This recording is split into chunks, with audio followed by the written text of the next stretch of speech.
She thought the baby was hers and Stephen's. I let her believe that, for 25 years. Jason's voice in the quiet of his study was like a blade on glass, cold, sharp, deliberate. He stared at the framed photograph on his desk, Linda beaming at a newborn, Stephen standing somewhere in the blurred background at the hospital. Everyone had believed the same lie, everyone but him. The night Linda had smiled at him with false affection and whispered that she was finally pregnant, Jason had already known about the hidden calls, the covert meetings, and the quiet arrangement she'd made with the clinic. She hadn't even been subtle. Jason had been standing at the end of the hallway when he saw the nurse pass the vial marked with his name into Linda's trembling hands, and Stephen's number flashing across her phone as she whispered, "It's done, our child." He didn't confront her, he didn't shout, he didn't demand an explanation. He'd learned long ago that revenge was a dish best served not just cold, but frozen. That same night, he had walked back into the clinic with the confidence of a man holding a far larger plan. A quiet payment to the doctor, a single million transferred without hesitation, bought him something far more valuable than silence. It bought him control. Jason ordered the doctor to discard the tampered samples and instead use the backups he had stored long before. He went even further, ensuring that Linda's egg would be replaced with one from Donna, his lost love, who lay in a nursing home, unaware that her legacy was about to be reborn. He had watched Linda for years after, watched her cradle the child as if he were the living embodiment of her betrayal and her triumph over him. Every night she whispered to the boy, David, telling him how much she loved him, how proud she was. She believed she had crafted a future where she could stand beside Stephen, secure in Jason's fortune and reputation. Jason let her believe it because there was nothing sweeter than allowing an enemy to build their own pedestal before pulling it away. Now, as he returned from yet another overseas project, Jason's plan was approaching its final act. David, nearly grown, already carried Jason's eyes, Jason's steady way of standing, Jason's cutting tone. He wasn't just Jason's son legally, he was Jason's son by blood, by design, and Linda had been playing the role of mother to someone else's child for more than 2 decades, without even knowing it. Jason leaned back in his chair, fingers tapping the edge of the desk. Outside the window the city lights shimmered like embers, distant and unfeeling. This wasn't just revenge, this was reclamation of what was rightfully his legacy, his bloodline, and the life Donna should have had. Soon, Linda and Stephen would gather the relatives, soon they would try to strip him of everything he'd built, confident in a secret that was no longer a secret at all. Jason's lips curved into a faint, almost imperceptible smile. He'd waited 25 years for this moment. Now it was their turn to wait, their turn to tremble, their turn to fall. The wheels of the black sedan rolled to a quiet stop in the circular driveway of the Lang estate, where towering hedges shaped like swans stood guard around a marble fountain that hadn't run since Jason left the country 3 months ago. The driver stepped out and opened the rear door. Jason emerged first, suitcase in hand, his expression unreadable, gaze fixed on the mansion's double doors. David followed close behind, shoulders squared, arms crossed, an almost practiced scowl tightening his face. David was 17 now, sharp jawline, clear cold eyes, and a voice that never rose even when he was angry. He had inherited Jason's stillness, though neither of them ever acknowledged it aloud. As they stood side by side, the resemblance was undeniable. Jason glanced once at him, David met his eyes, nodded silently, and they proceeded up the steps. Inside, laughter echoed faintly. Jason's steps slowed. He recognized the voices, not Linda's, hers was easy to identify, high and theatrical, but the others. Relatives he hadn't seen in years. Cousins from the Lang branch, 2 uncles, and at least 1 aunt who had always sniffed around the family fortune like a starving dog. The scent of fresh roses and wine drifted through the hall, along with the cloying perfume that always preceded Linda. Jason pushed the door open. The living room was full, too full. Nearly a dozen people turned to look at him. Some smiled politely, others didn't bother pretending, but the centerpiece was the couch. On it sat Linda, dressed in white lace and pearls, her arms wrapped tightly around a man who didn't belong there. Stephen.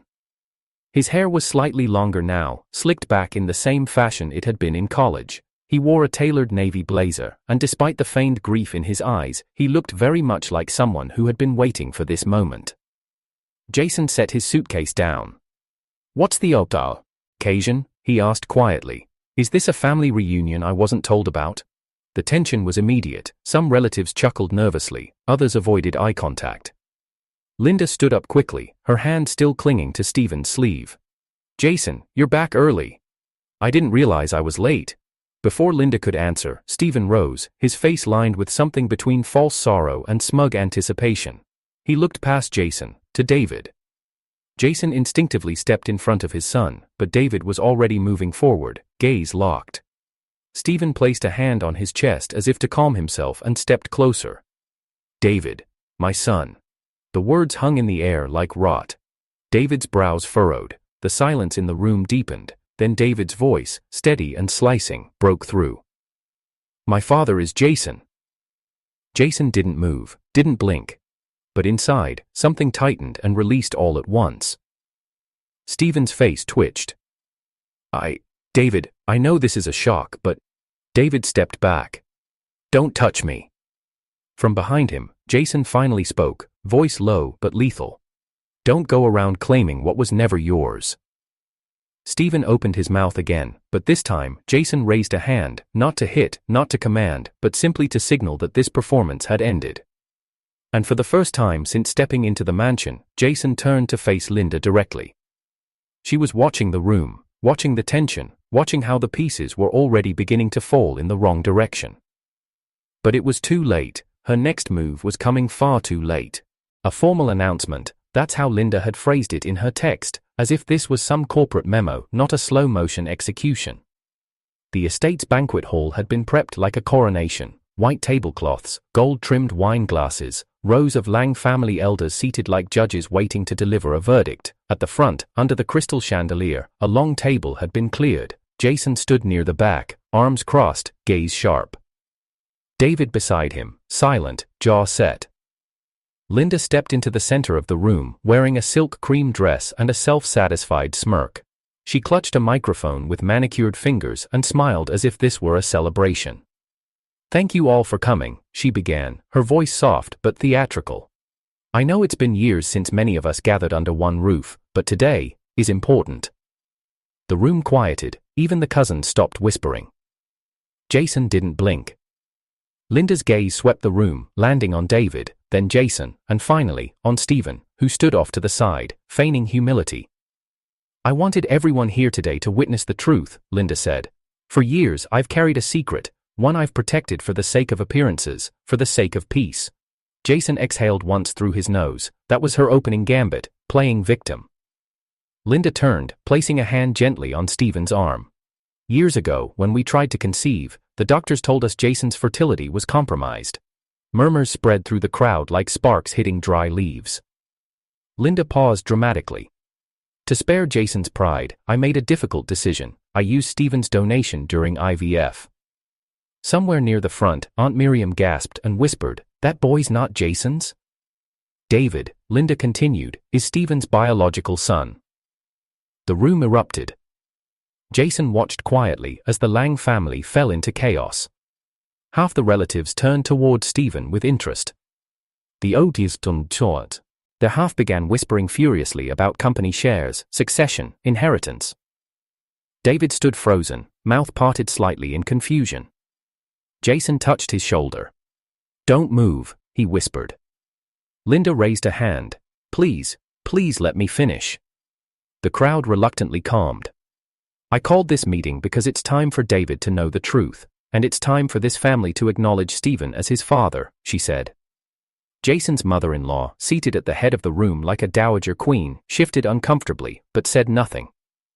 Jason, Linda turned toward him now, has been a good man, a reliable husband, but he is not David's blood. Jason tilted his head. And what does that mean for you, Linda?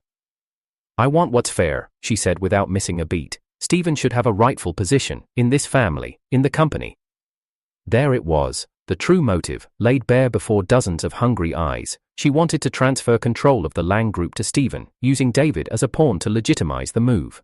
Jason didn't speak, didn't twitch, his silence unsettled even the bolder relatives. Jason, one of the uncles chimed in, maybe this is best, for the company's future. You've been CEO long enough. Jason smiled faintly. Ah, so it's not about family, it's about dividends. Someone chuckled nervously. Someone else stood, clapping Stephen on the back. "I say let the young blood take over," the man said. Jason's mother-in-law cleared her throat, but the crowd was already moving toward consensus. A few were dialing their lawyers. Someone was live-streaming to another absent cousin. Jason glanced at David. The boy's fists were clenched at his sides, his lips tightened. "She's lying," he muttered. Jason remained still. "Even if she's not," he said calmly, "you choose who your father is." David looked up at him, eyes flashing. "You raised me. I don't need a blood test to prove that." Jason smiled quietly. "You are my son, in more ways than they'll ever know." Linda hadn't finished. She stepped aside. "There's someone else you all need to meet." The doors at the back of the hall opened. A teenage boy walked in, broad shoulders, crisp white shirt, hair slicked back in an obvious attempt to mirror David's presence. He was slightly taller, older by maybe a year or two. "Everyone," Linda said, beaming, "this is Diego, my son with Stephen." A hush fell. Stephen stepped forward and placed an arm around Diego's shoulder. "He's been living abroad, we kept him away to protect him, but now it's time for him to claim his place in the family." Jason saw the ripple of calculation spread through the room. More than a few relatives immediately recalculated potential power alignments. David was no longer alone. There was a new Lang heir, at least in their eyes. Diego glanced nervously at David, then looked away. Jason scanned the room. This was no longer just an announcement, it was a coup. Linda had played her hand with perfect arrogance. Stephen had slid into the space Jason once occupied, and Diego, the final piece of their little dynasty. But what none of them knew, what not even David knew, was that their throne had been built on someone else's blood, and Jason had already set fire beneath it. Jason stood in the quiet of the study, away from the noise of the hall. The murmurs of greedy relatives and Diego's awkward self-introductions faded behind the door. He poured a single glass of whiskey, let the silence sit with him, then closed his eyes. 25 years ago, he had stood in that same clinic hallway and watched Linda slip the nurse a folded envelope. She had glanced left and right, careful not to draw attention, unaware that he stood in the reflection of a stainless steel cabinet just behind her. The nurse nodded, took the vial, and disappeared into the back room. It was labeled with Jason's name, but he knew whose sperm was inside it now, Stephen's. She hadn't even blinked when she called Stephen that night, giddy with success, whispering into the phone, "He doesn't know, it's done, our child is already in the making." Jason hadn't said a word, not to her, not to anyone. Instead, he waited until she fell asleep. Then he drove back to the clinic. He didn't plead, he didn't shout, he offered the doctor a transfer, clean, silent, legal, 1 million, sent immediately, and in return, the doctor was to destroy the tampered material and replace it with the backup Jason had stored months earlier. But that wasn't enough. He asked for more. He asked for Linda's egg to be replaced too. The doctor hesitated. Jason offered another $1 million. The egg used was Donna's. Donna, who at the time had just slipped into a coma after the accident. Donna, who had been the only softness in Jason's entire life. Donna, who had smiled at him with genuine warmth in a world full of calculated eyes. They had planned a life together before the brakes failed, before her car was found crushed at the foot of a hillside, before Linda re-entered his life like a storm dressed in silk, offering to marry him if it meant she could return to her father's good graces. Jason had agreed to that marriage for one reason, to protect Donna's legacy. The Lang family would never accept an illegitimate heir from a comatose daughter, but they'd accept a son from Jason and Linda. So Jason made sure that child was Donna's. He never looked back. He raised David quietly, never once told him, never hinted at the truth. He had waited, year after year, as Linda played the role of mother with overacted affection and empty praise. Every kiss she gave David, every smile she wore for the cameras, every, "I'm so proud of you," she delivered through painted lips, it was all a lie. And Jason let her live that lie, because he knew she was raising a child that was never hers. Now, she thought she had the upper hand.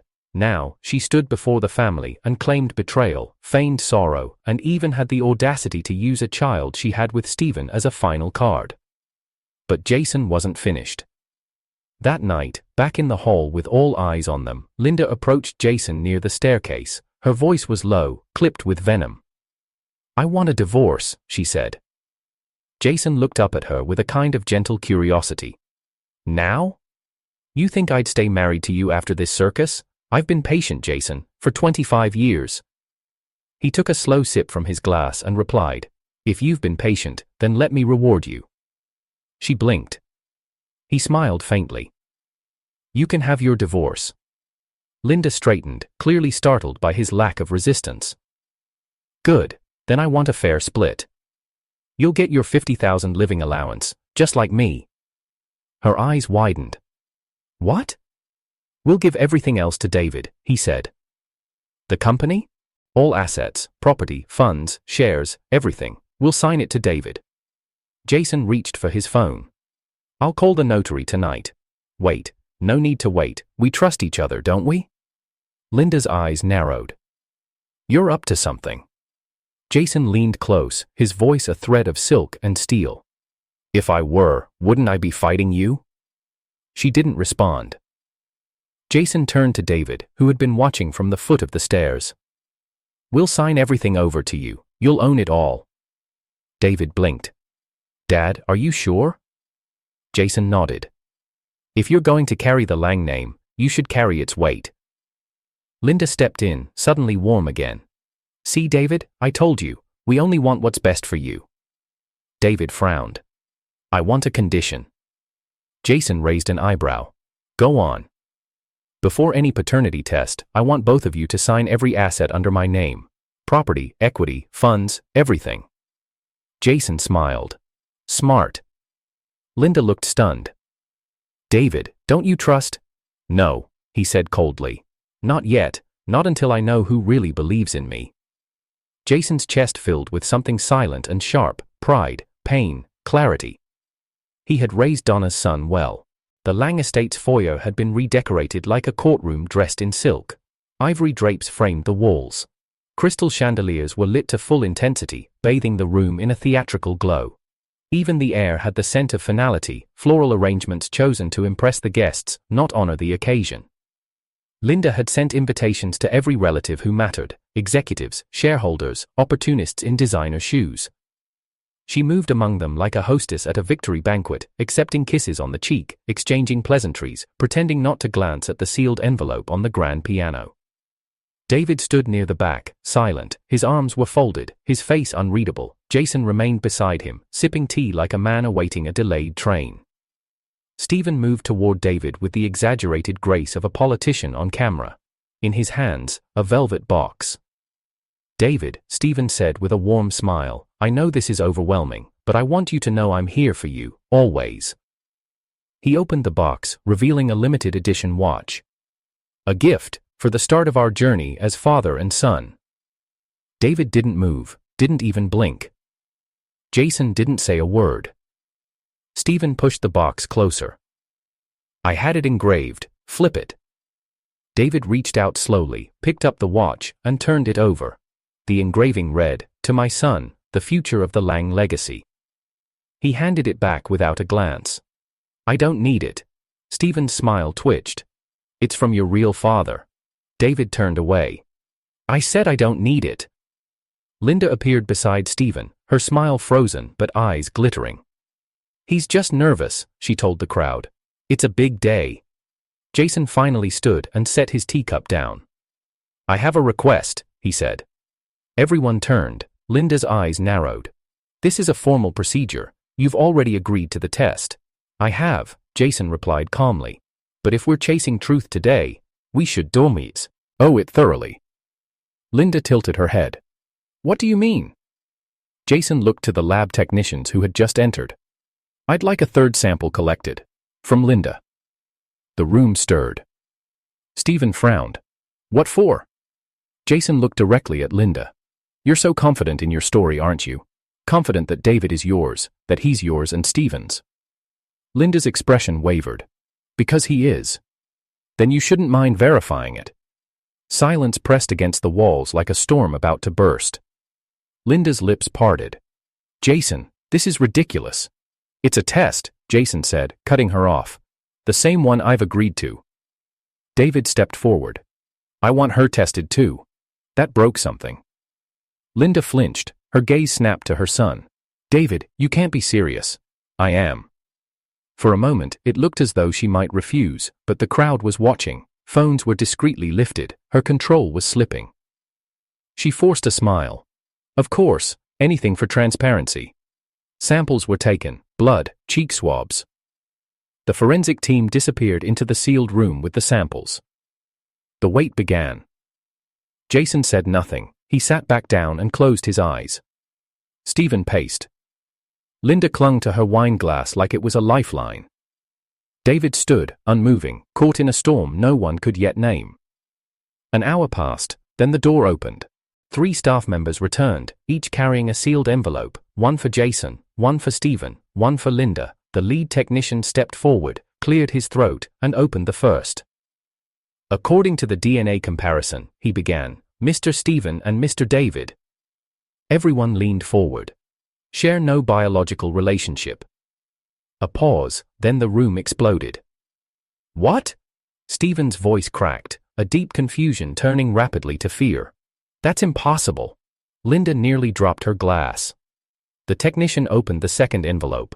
According to the DNA comparison, Mr. Jason and Mr. David are confirmed as biological father and son. Jason didn't move. David inhaled once, sharp, stunned, but his shoulders squared. Linda staggered backward. No, that can't. The technician moved to the final envelope. According to the DNA comparison between Ms. Linda and Mr. David, he read the results with professional indifference. There is no biological relationship. No one spoke. Not a single breath dared fill the silence. Then Jason stood.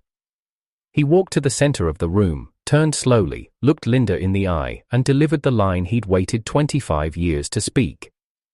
You've played mother for 25 years, to someone else's child. Linda gasped, as if the air had been yanked from her lungs. The relatives turned, one dropped their phone, another whispered, not the mother? Stephen stared at the technician. There's a mistake. Check it again. Run it again. Jason's mother-in-law, seated and stunned, looked like porcelain seconds from cracking.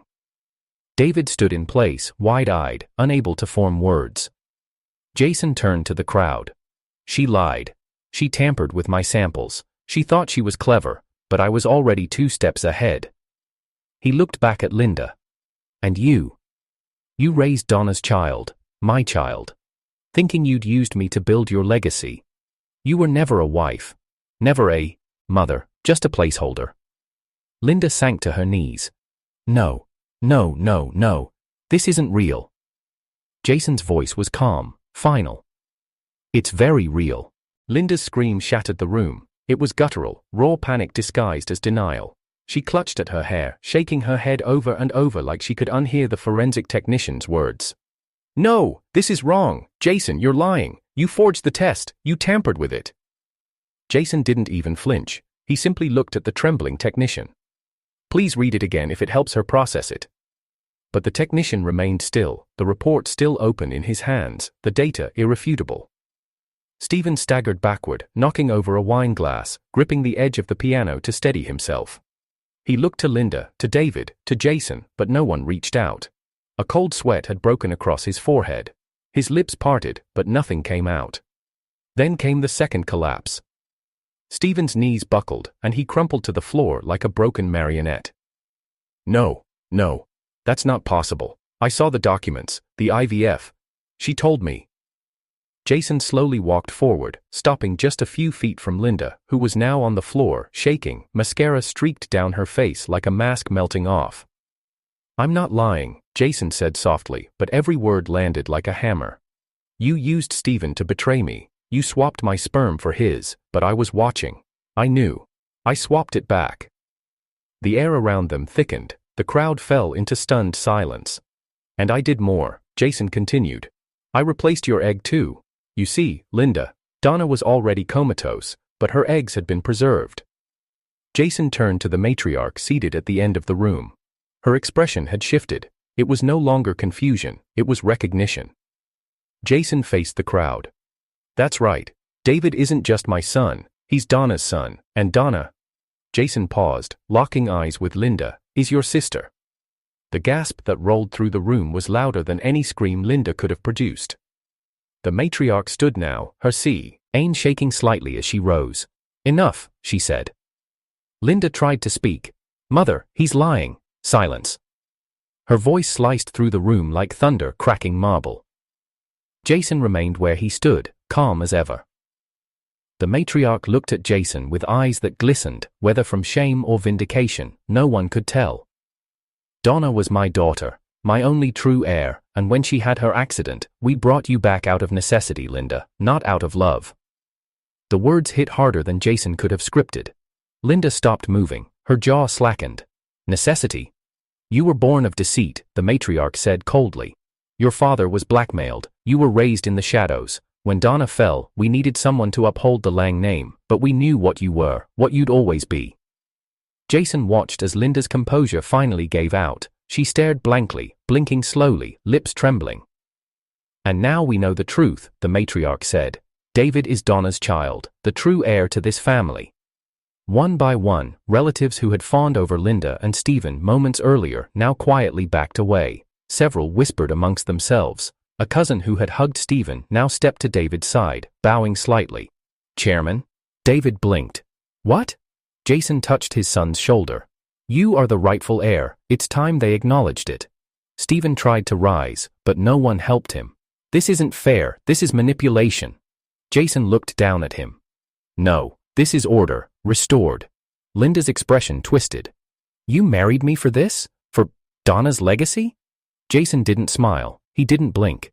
"Yes." The word hit like a blade. Linda's voice cracked. "You never loved me?" "No," Jason replied, emotionless. "I never even liked you." The room recoiled.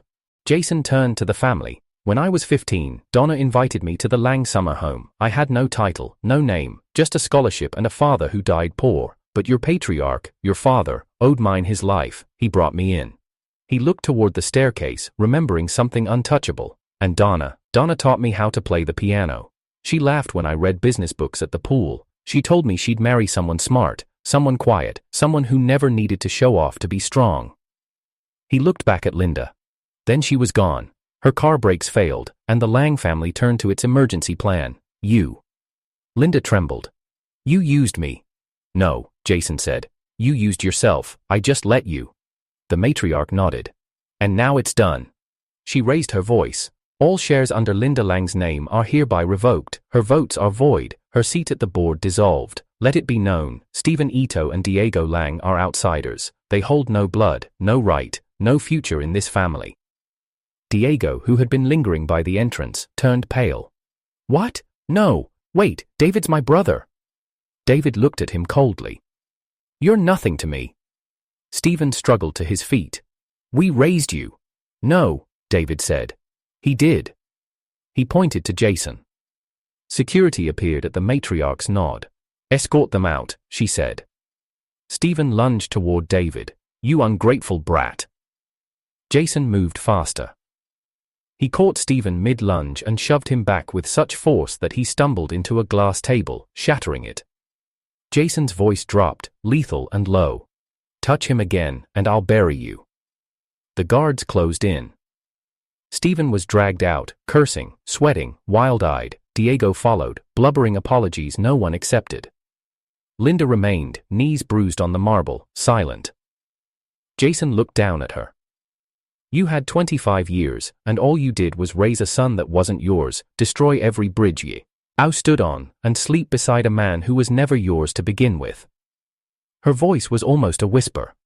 "Why him, Jason? Why use Donna's egg?" Jason knelt, inches from her face. "Because I loved her, and I never stopped." He rose, turned to David, and offered his hand. David took it. Jason looked to the matriarch. "The company is his now." The old woman nodded. "And so is our name." 2 weeks later, Jason sat at a corner table in a quiet second-floor restaurant, half hidden by a curtain of ivy and warm lighting. The kitchen clattered below them, waiters shuffled between tables, and Jason, sipping from a steaming cup of tea, seemed more at peace than he had in years. Across from him, David stared through the glass panel overlooking the ground-floor dining area. "You're sure she works here?" he asked.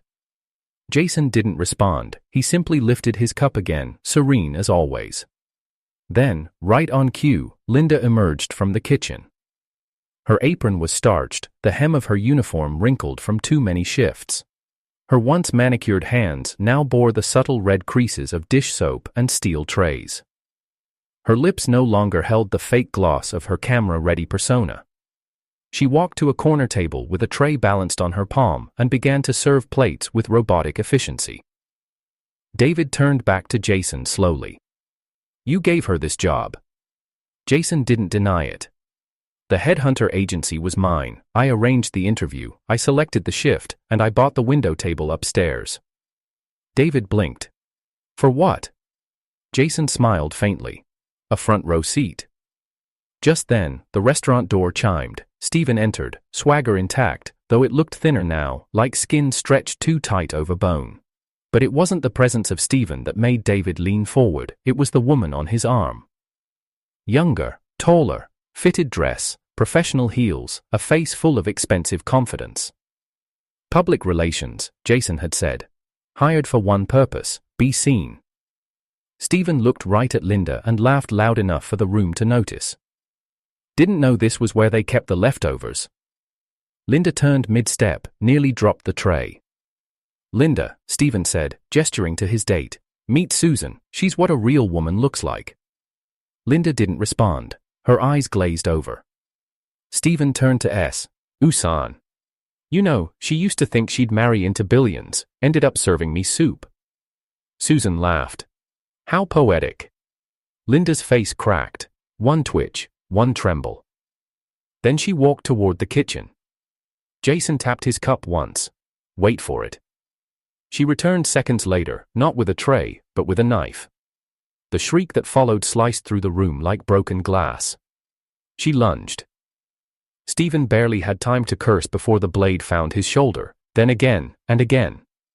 Screaming, blood, overturned chairs. The restaurant plunged into chaos as diners fled and Susan bolted for the door. Jason watched it all unfold without flinching. Linda was pulled back by 3 waiters, her face wild, mascara streaking again, but this time, real. "You ruined me," she shrieked. "You ruined everything. You used me and threw me away." Stephen bled on the floor, groaning, gasping, collapsing. David stood frozen. "Dad, you planned this?" Jason didn't answer until the sirens started outside. He set the cup down. "I just gave her the stage. She wrote her own ending." Stephen died in the hospital that night.